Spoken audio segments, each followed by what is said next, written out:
Lalela, awuyitholele nango step 1. Ngiyeza no step 2.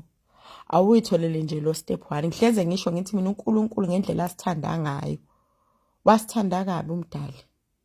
Wasinika izinto ezikanje ezishibhile zokuthi silungise. Kwabiza ukuthakatha. Thakatha kuyabiza kodwa ukuyilungisa kushibhe kabi. Nangu step 1.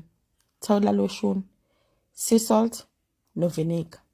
Yena umsebenzi ka sea salt, sea salt uyahlambulula, uyarepela, uyablocker izinto ezimbi, imoya emibi, konke okubi uyablocker. Bese uhlambulula ukhiphe lobububi obukhona.